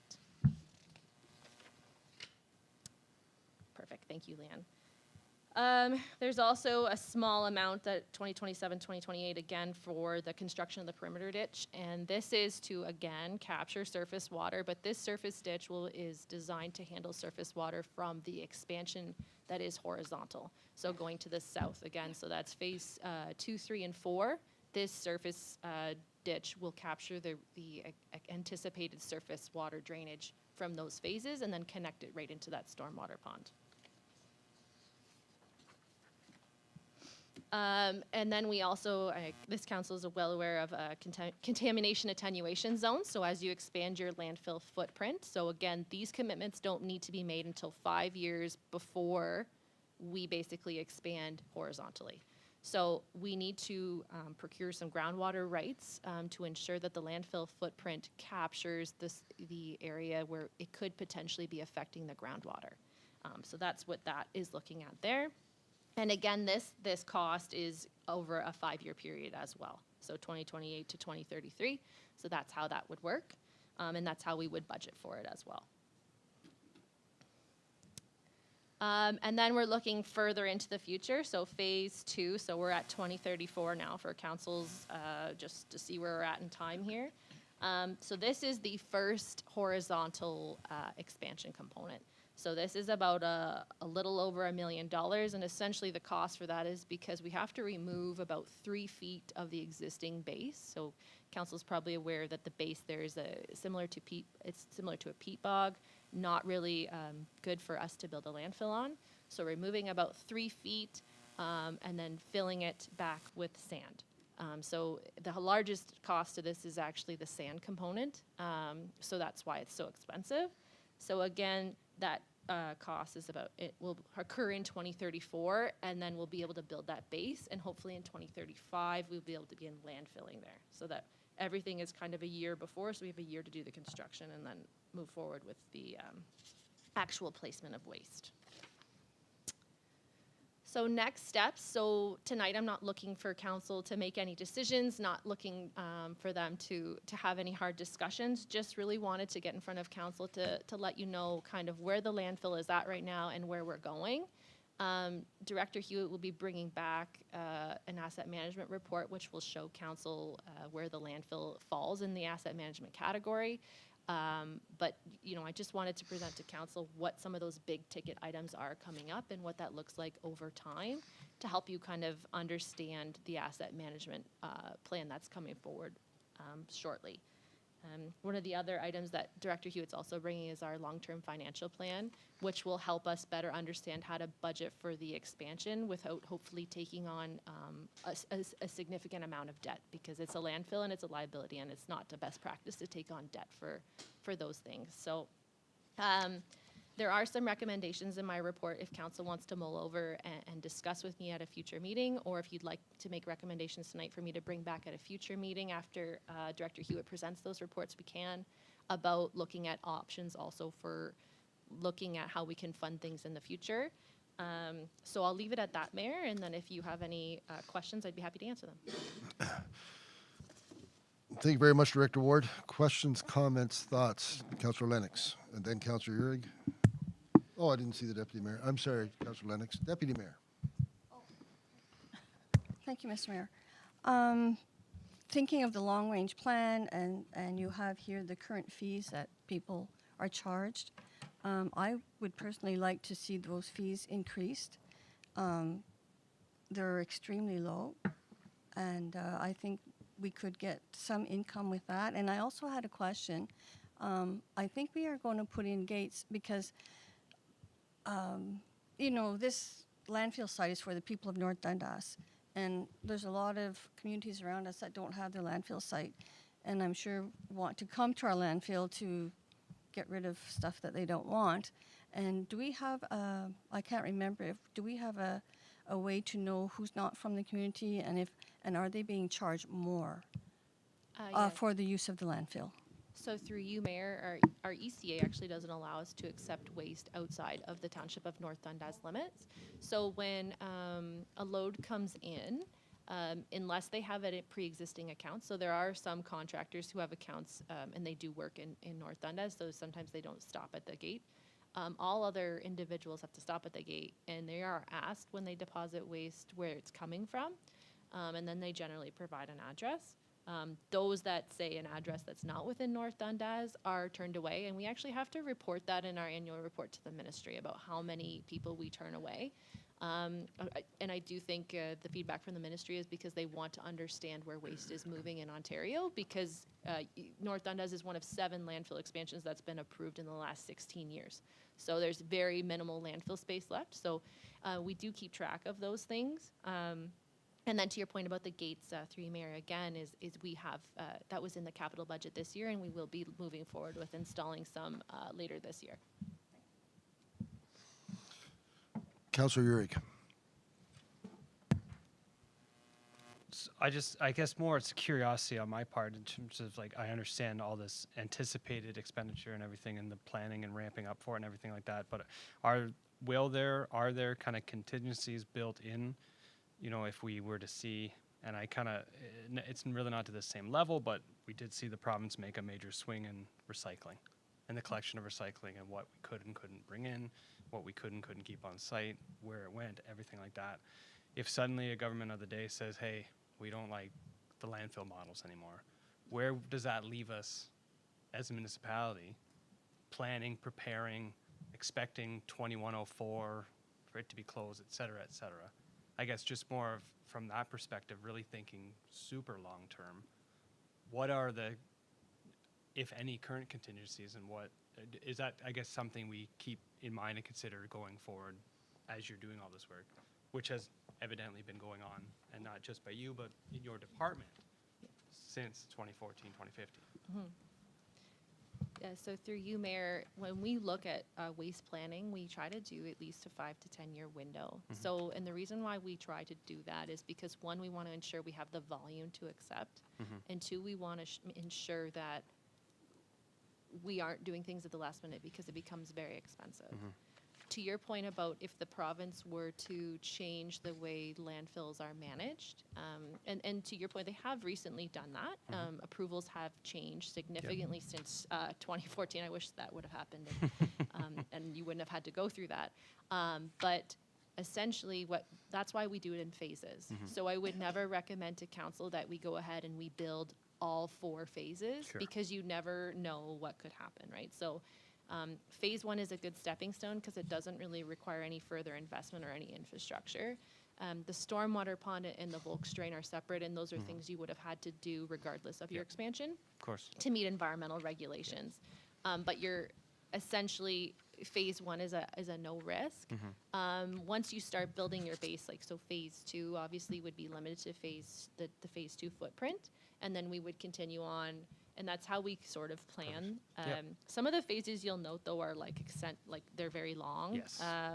So, like, for example, like, there's a couple phases that are over 20 years. Mm-hmm. So at that time, like, I don't know if I'll still be here, but I would assume the person of the day would come to council and get their approval to begin the next phase. Sure. And we are required to report to the ministry whenever we start a new phase as well.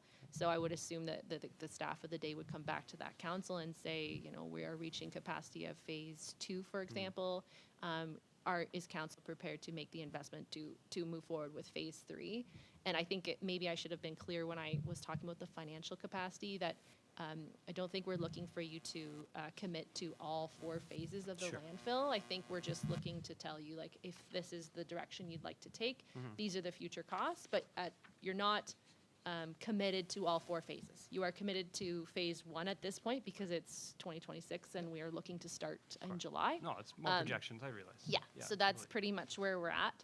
But again, that would come back to council, and I think Okay. and you could decide at that point where you want it to go. Perfect. And just one thing to the deputy mayor's point, take a trip to the dump. It's landfill, excuse me. Take a trip to the landfill because the changes that are being implemented are noticeable. And credit to your department and to the staff at the landfill. Thank you. They do an excellent job. So Yes, they do. Thank you, Councillor. Councillor Lennox. Just a few comments to follow your direction from before questions. I did enjoy your infographics and everything else included. It kept my mind active. I found it kind of ironic that we consider it a liability when it will be our greatest asset with regards to mining in 2104. As gross as that sounds, that's the way of the future with landfills, unfortunately. But yes, I just now a real comment for the people in the audience today and those watching online. I don't like rating what's priority in packages, but if I were to take something home today, it would be what Mr. Hewitt brought and this, because they really operate in conjunction. Because without this landfill, we're going to be taxed more. We're running in more headaches. You saw the conversion to the recycling game. It wasn't great. So thank you, Director Ward, and I look forward to seeing some more items come. Thank you, Councillor. And Councillor Annabelle. Just a comment, I think your presentation is great. It gives a very simple form of what has to be done. The only thing I would like to see, and I agree with the Deputy Mayor, that our tipping fees should probably be more than they are. Thank you, Councillor. And I do anticipate we'll see that schedule of area tipping fees. And the director and I had a chance to talk about this recently, and I know that some of my family members live elsewhere, and it's a shocker. And I think my comment was renting the trailer was the cheapest part of the endeavor for the day compared to going to the landfill.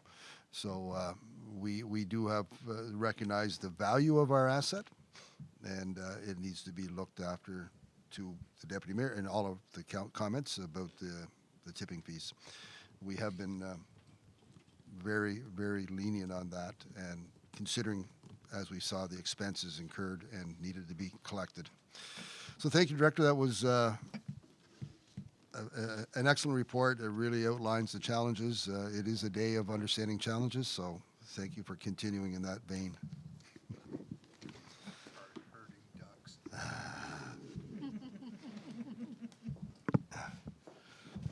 And so we're going to move into bylaw, and Supervisor of Bylaw Services, Mr. Stronach, and it's a key information report about the options for service levels.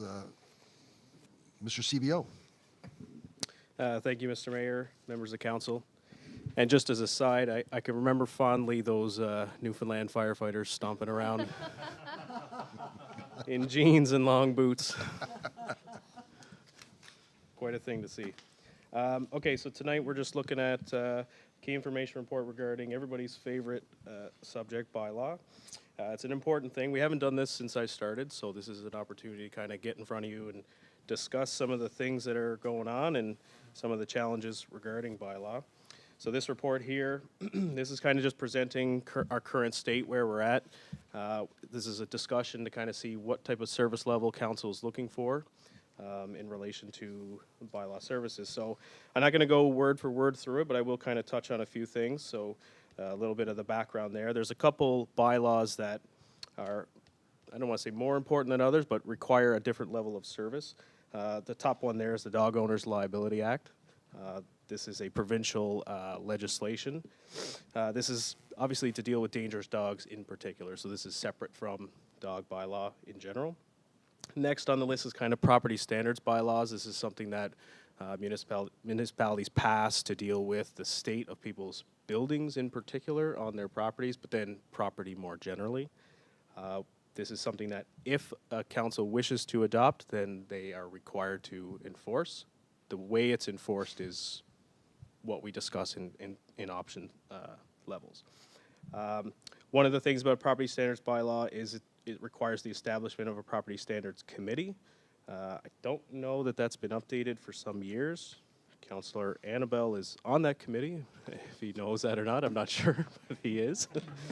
But we haven't met as a committee for many years, so it's not something that happens very often.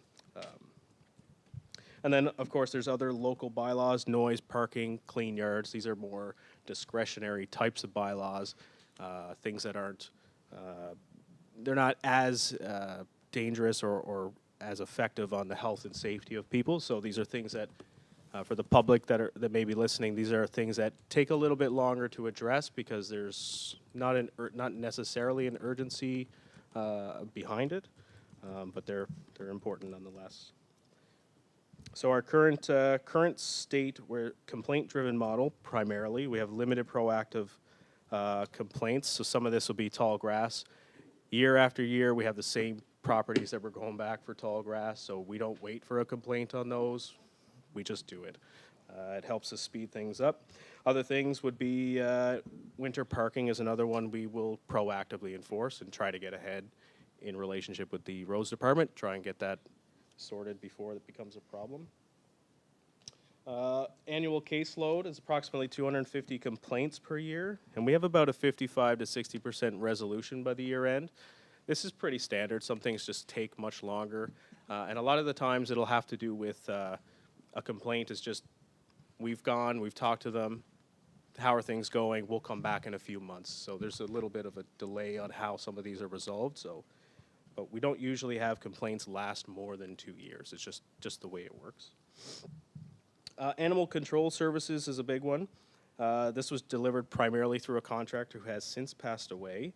Right now, we are kind of relying on internal bylaw enforcement for animal control issues, things like barking, the mess that dogs leave on properties or other properties, and then also loose dogs.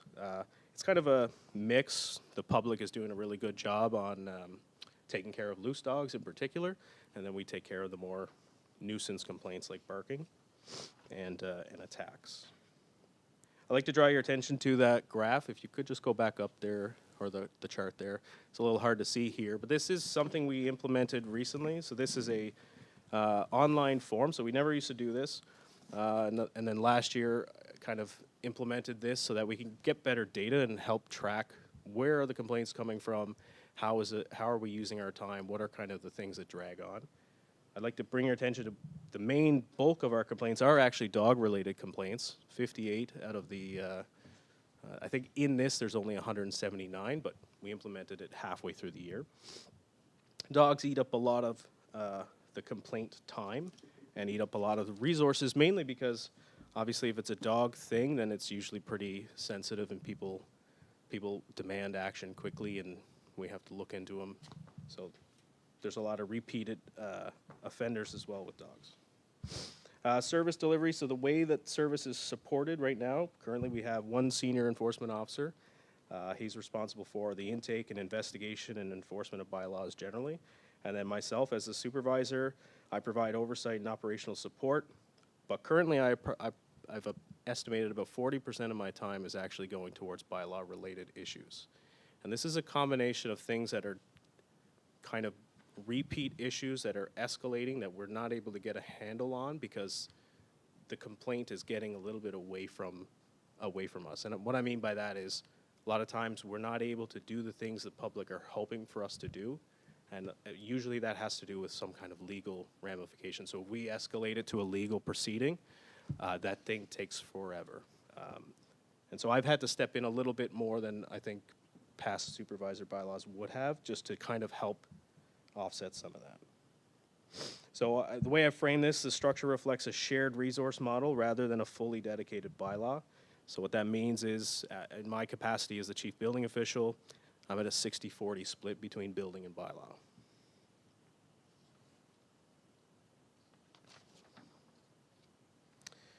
Just to give a little bit of a context as well for you, council, and for anyone who may be listening, just the nature of bylaw work, there's multiple stages, right? So we have the complaint intake, file creation, there's inspections that have to take place, investigations that have to take place, communications with property owners, trying to gather information from the public, issuances of notices or orders.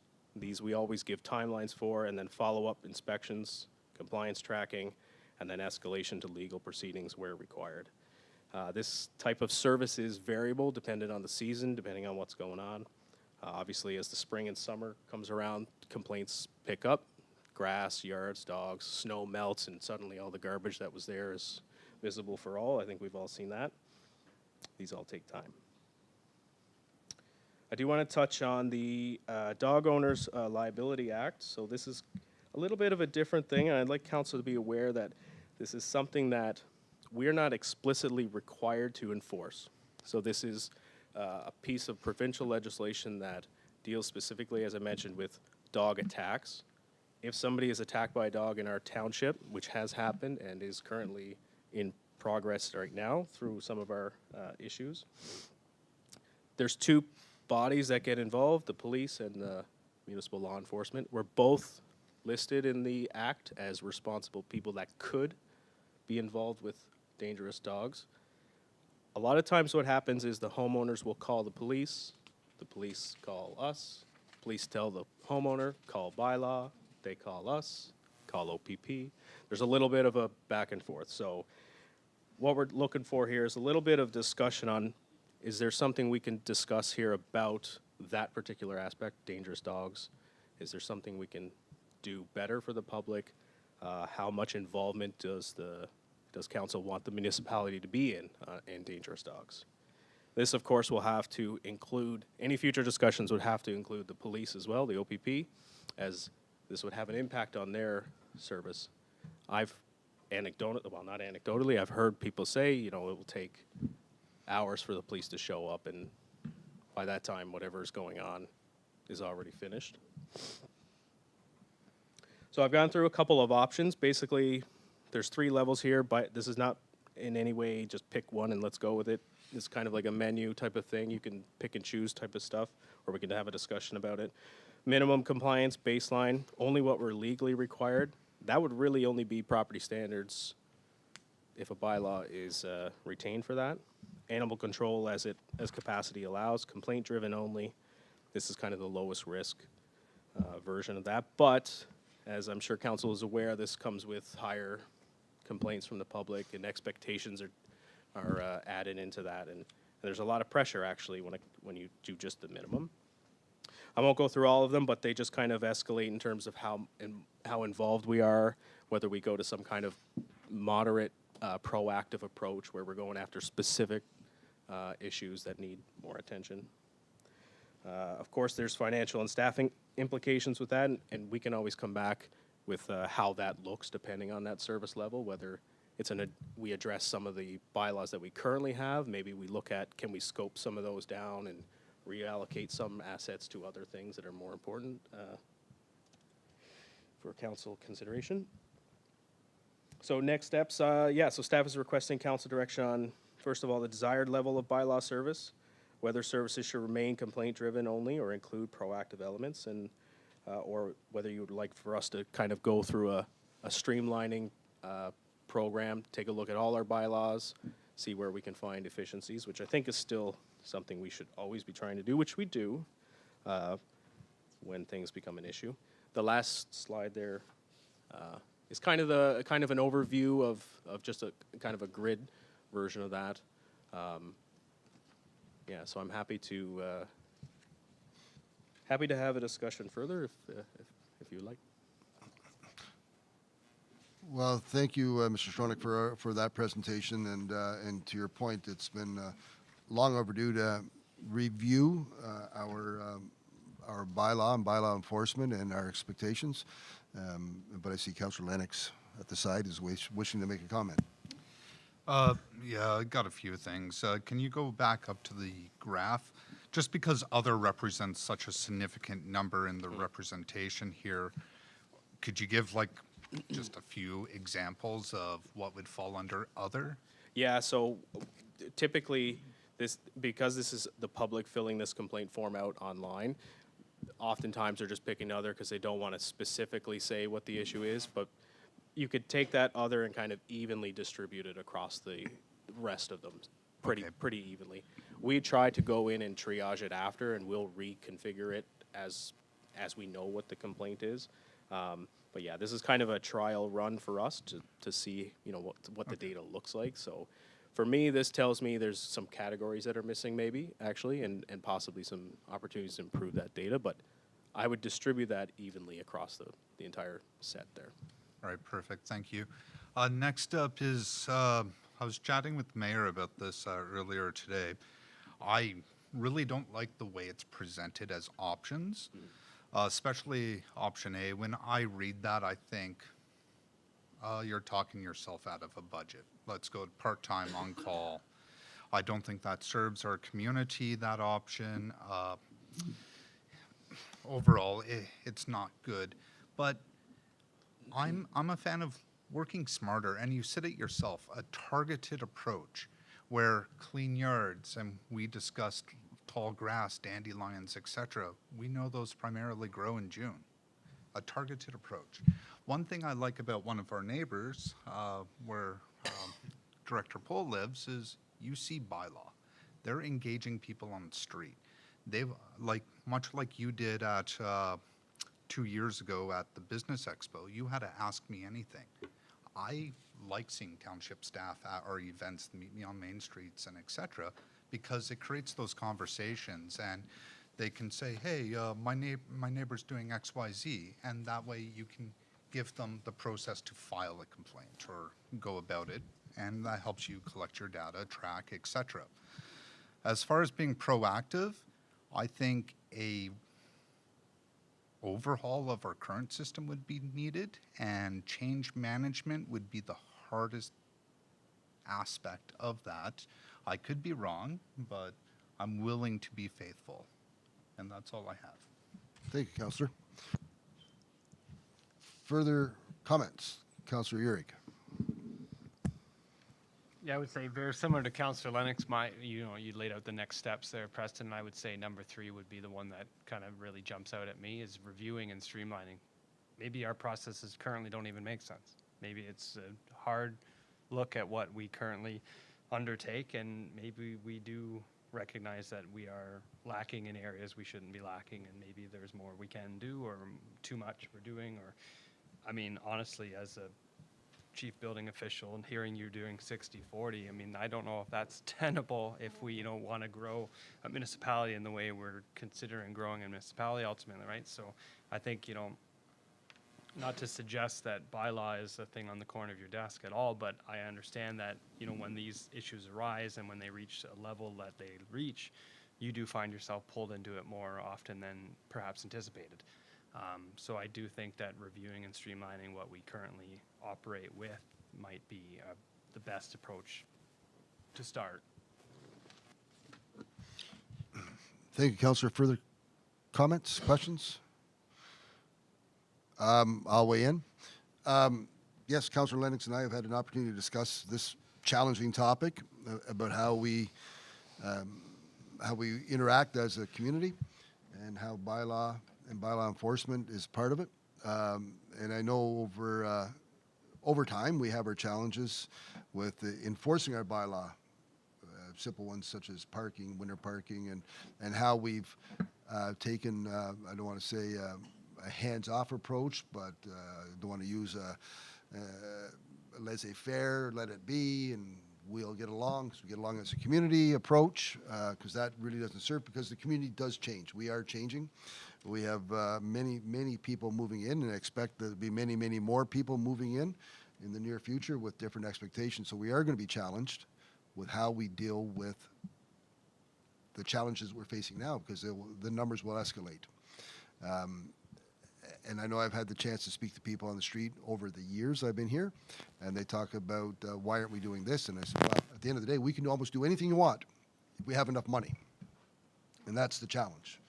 If we want to, increase enforcement, change the way we do enforcement from from reactive to more proactive, then we set the bar there, then we need to have the staffing to maintain that level of service. And so currently, understanding some of the comments, the streamlining and the understanding and ensuring the things that we're doing are truly the things that our community need us to do, and understanding that and weighing in on that, it needs to be evaluated. I agree with that. But I do caution that, not caution, I don't want to be predicting, but I guess cautioning is a better word. The community grows, and so the challenges will grow, and to ensure that the level of satisfaction for living in our community is maintained, we'll have to modify how we deal with things and what the expectations are. The way people managed dealing with their neighbors 30, 40, 50 years ago, that will change dramatically as we become more diverse and we have people thankfully moving into our community with the expectations that they carry from other communities. And so it's a challenging one. So I think we need to evaluate further our challenges and see where some efficiency be found, but we also have to consider what we're going to do moving forward. Do we look at the congestion in our downtown core? How do we manage that? How do we manage that in a more efficient manner? The property standards, I don't want people, my opinion is I don't want people thinking that we're going to be peeking over fences. That's not, in my mind, that's not a goal that I would support. But I look at our downtown core and our CIP program and how our CIP program has really changed the way our downtown core looks. I think our community needs to reflect that, and some of the comments Councillor Lennox brings up about what goes on in other municipalities and how that's managed, I think we have to evaluate that and see if that fits with us. Anyway, it's a long-winded, circular, non-committal answer, but I do recognize that we need to make some changes.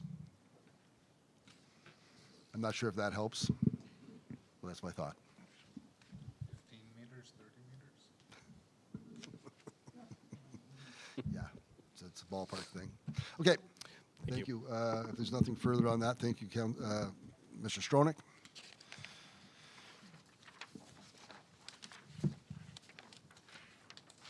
We're going to let me flip a page or two here. We're going to move into the consent agenda, moved by Councillor Annabelle, second by Councillor Rigg. Be it resolved that all items listed under the consent agenda be approved as recommended. All those in favor? Opposed? Seeing none, that's carried. And then we're going to move right into items for consideration. And the Deputy Mayor had requested that we look at 7.4I and 7.4J. Have that pulled so we can have comments on that. Deputy Mayor. Thank you, Mr. Mayor. When I was looking at the wastewater system report on page 204, where you have the graph of the raw flows going into the lagoons, you see March and April where the flows are 5 to 6 times higher than the rest of the year. Then we also see the line where the design capacity, which is at 2,000, a little bit over 2,000 per day. And when I see that, and that the same thing happened last year, it's a yearly recurring thing. What my common sense says to me, and I do have some, maybe not everybody agrees, but I do have some.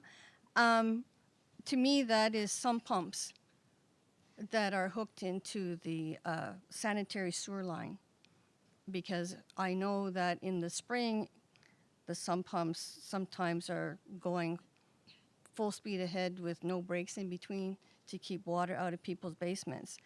And with the community growing, my concern is we've already spent millions in upgrading the lagoon. With the community growing, we can't have this keep going on, because it will just affect how much capacity and it'll be more than what the lagoons can handle.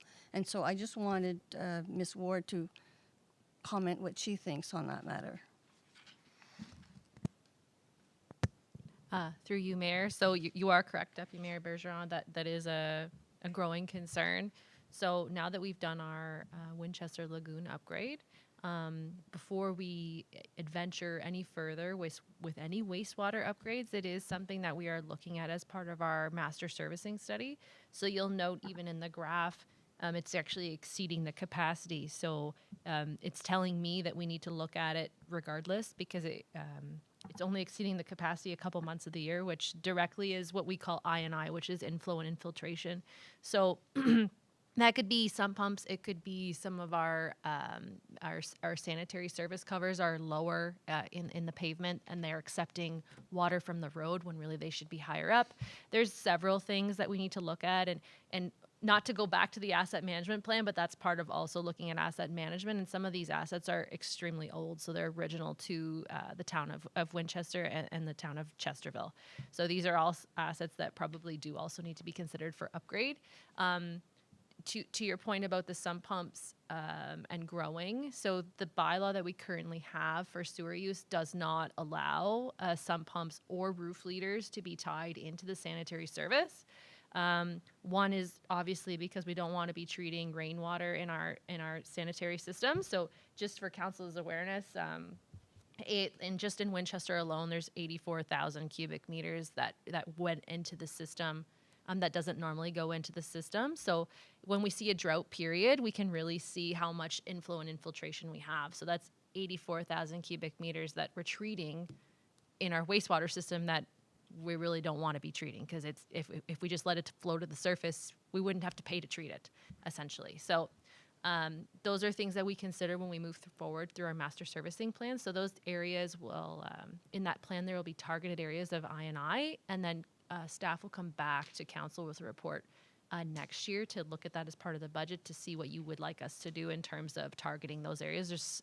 There's several ways that we can find out who's connected to the sanitary service and have them remove their connection. It's also a good practice for them, because if our sanitary service ever gets surcharged or there's a backup, it comes up through someone's sump pump, and that's the last thing we want people to experience. So thank you for bringing that up, but I hope that answers the question. Thank you, Deputy Mayor. Thank you, Director Ward, for that. I think it's only fair. Questions, comments on what was presented? No? Good. We'll move into notices of motions, and I think again I look to our deputy mayor. It's support for the corporation, the municipality of Wawa school bus stop arm camera systems, and it's moved by Deputy Mayor Bergeron, seconded by Councillor Uhrig. Be resolved that the Council of the Township of North Dundas supports resolution number RC 26028 from the corporation of the municipality of Wawa, passed on February 17, 2026, calling on increased provincial investment in an expansion of school bus stop arm camera systems under Part 14.3 of the Highway Traffic Act, and that a copy of this resolution be forwarded to the Premier of Ontario, the Minister of Transportation, the Minister of Education, the Association of Municipalities of Ontario, AMO. I'll look to Deputy Mayor Bergeron for her thoughts. Well, the resolution is self-explanatory. We've had people over the years that have come here, and they're very concerned about cars passing school buses when they're stopped for the safety of the children. And this is something that I think that we should support right across the board in Ontario. Thank you. Questions, comments?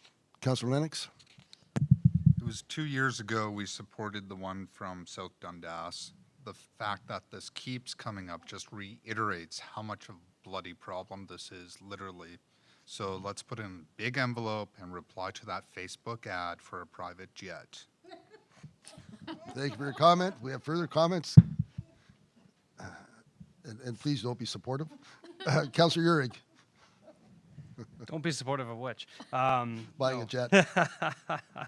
No, I would agree with this. To Councillor Lennox's point, it was 2 years ago, and to the Deputy Mayor bringing this up, I would support it. But I say that cautiously, because it's evident our provincial government doesn't give a damn about much of this, given that we don't have, the cameras in certain zones anymore, because that was an infringement on, I guess, rights. So I think if the statistics are any indication, what was it, something like an 85% increase as soon as those cameras were off of those non-compliant in certain zones. So I don't hold my breath that this is an issue the province gives a damn about, but we might as well give our shot. We must continue to fight the fight. And as Councillor Lennox provided some background about how this is addressed and will continue addressing it, I did have the opportunity, I was speaking to the Deputy Mayor a couple years ago at a conference to speak to someone from the ministry about this exact topic and how all of a sudden it became something, not all of a sudden, how it was expressed to me that this is a concern and an issue for local municipalities to deal with themselves, to find the tax dollars. And no matter which way I tried to convince them that the amber lights was their idea, the red lights was their idea, the stop sign was their idea, that the arm was their idea, this is not their idea. So the fight must continue because it is important and important to all people that have any compassion at all for youngsters. So all those in favor? Opposed? Seeing none, that's carried. Boards and committees, County Council. I'll speak quickly on it. My throat's starting to go. There was a resolution passed and supported and passed at County Council, and it was brought forward by Councillor Gaindon, who is the Deputy Mayor of South Stormont, and credit to him for recognizing that. And it was to do with first-time home buyers. There is a program that the province has put out there where the GST is removed, or the HST is removed from the purchases of new homes for first-time home buyers. That will, if a new home buyer was to have a home built worth $1 million, a youngster, a young adult, to have a new home built for $1 million, they would receive a saving. They would save a savings of $80,000. It's 8%, up to $80,000 savings on the HST. And Councillor Gaindon brought forward about the land transfer tax, which deals with houses that are being resold. And currently, the threshold is the house can't be worth. If a house is worth $365,000 or less, they would receive credit on the land transfer tax. And Councillor Gaindon was proposing that number of $300,000+ is not current at all in today's economic environment, and it needs to be elevated. And so he has proposed that number be elevated to almost double to make it more realistic what first-time home buyers that are buying a house that is being resold, they're able to enjoy the benefit of the land transfer tax credit. So County Council supported his resolution, and that was one of the highlights, is to have that identified. And I think County Council was quite impressed with that resolution, and surprised that was overlooked by the province, that would be a benefit, and that bar needs to be raised for first-time home buyers that are buying a resale. And I turn it over to Deputy Mayor. I'd just like to make a comment on that, in that by having the threshold at $365,000, no one could apply, so they wouldn't have to put the money out. There's that too. Well, true, it sounds good, but it doesn't do anything. The good news is with the Regional Incentives Program, North Dundas applications, 5 North Dundas applications were approved. Comhar Homes in Mountain, Guy Fuels, Winchester Curling Club, Winchester Pharmacies, and Sarah Porty, that's the vet clinic in South Mountain, for a total of $72,843 was granted to those businesses. They had a lot of requests this year, amounting actually to $500,000. They did approve $254,000 worth of grants across the SDNG, and we actually got $72,000, more than that. That was pretty good for us. And to piggyback to that, this has been another success story. It needs to be attributed to Mr. Mann, Stephen Mann, our Economic Development Officer. He has had able to present to the Regional Incentives Program many qualified applicants, and we've had great success in North Dundas from his efforts. And to the Deputy Mayor's thoughts on the $72,000 coming this way out of $254,000, and that's great success, and kudos to Mr. Mann for all his efforts. And I do look forward to that success continuing. Parade of Lights, I have nothing. Garden Party Market, I believe it's May 29th. There's a Garden Party Market at the 577 Main Street, at the upstairs of the Joel Steele, or maybe on the slab at the Sam Alt, but at the Hunter Club Park at 577. Art in the Waterfront, Councillor Annable. We had a meeting on Monday night. They're pretty much set to go. They've got 65 artists that want to come, and they've got 3 or 4 extra that they can fit them in. They're going to try and fit them in. They have their volunteers lined up. They've ordered their booze for the bar. They're ready to run. Excellent news. Chesterfield District Historical Society. I wasn't able to make that one. Dairy Fest, Deputy Mayor. Nothing has changed, and there's a meeting next week. Thank you. Downtown, Nothing. nothing. Morwood Rec Association. The minutes are in the package for anybody interested. The Easter celebrations, Easter egg hunt, touch a truck were phenomenal. Thank you to the township departments for lending vehicles. The fire trucks were all shone up and they look spectacular, and the captains had some pretty cool comments. Other than that, for council comments with regards to Mr. Mann, when you move that, you might want to bring up what's happening Saturday at the arena, Mr. Mayor. Thank you. Yes, thank you. Yes, and thanks for the reminder. To continue pumping up Mr. Mann and his efforts. And as many people have seen, there's many signs out and about the Business Expo coming this weekend on the 25th. I do believe I'm correct. I do get boggled up sometimes, but on the 25th, and on Saturday the 25th, it's sold out and quickly sold out, the event. People and vendors clamor to be part of it, and we do anticipate another smashing success for the Business Expo, and I do encourage anyone and everyone to venture to the Joel Steele Arena, the Sam Alt, the Joel Steele Community Center, the Sam Alt Arena, to take part in seeing the wares that are available to us in North Dundas from vendors within and without.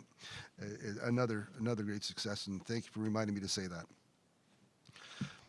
To the council comments, today is the day to celebrate administrative professionals, and from the Council of North Dundas to our administrative professionals that we have here in North Dundas, and to all administrative professionals, thank you for all the work you do for us and for your respective areas. Any other council comments? Seeing that, we're going to move into in camera, and it's moved by Councillor Annable, seconded by Deputy Mayor Bergeron. I need to see my watch. Be it resolved that council proceed to close council at 6:33 p.m. pursuant to Municipal Act 2001, Section 2392, subsection C, proposed or pending acquisition or disposition of land by the municipality. All those in favor? Opposed? Seeing none, that's carried.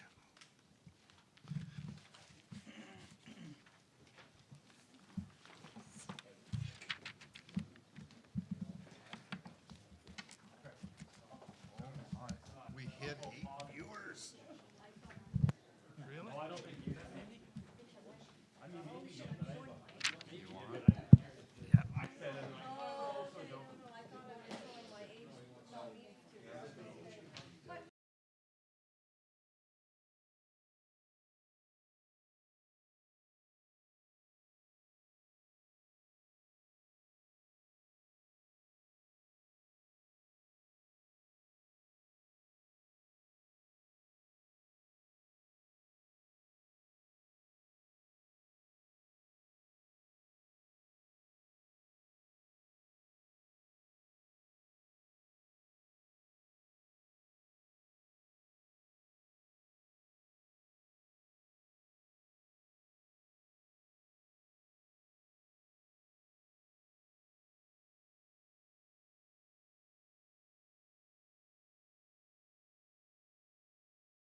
Welcome back, everyone. Moved by Councillor Lennox, seconded by Councillor Annabelle. Be it resolved that council return to open session at 7:02 p.m. All those 7:02 p.m. and council discuss a roads-related matter concerning Simser Road.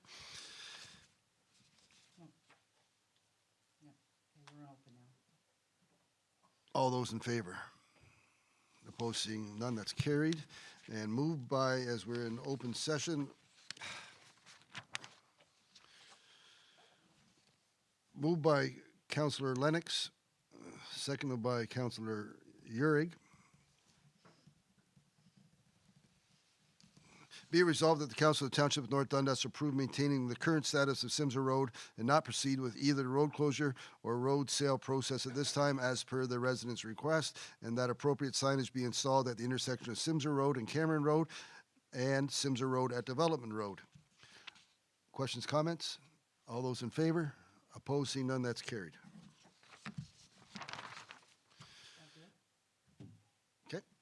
And we're going to move to adjournment, but before we do, I just want to once again express appreciation to our administrative professionals that make sure that everything runs so smoothly for us.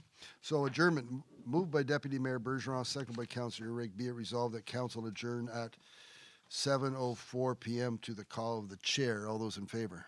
Opposed, seeing none, that's carried. Thank you very much, everyone, and have a good evening.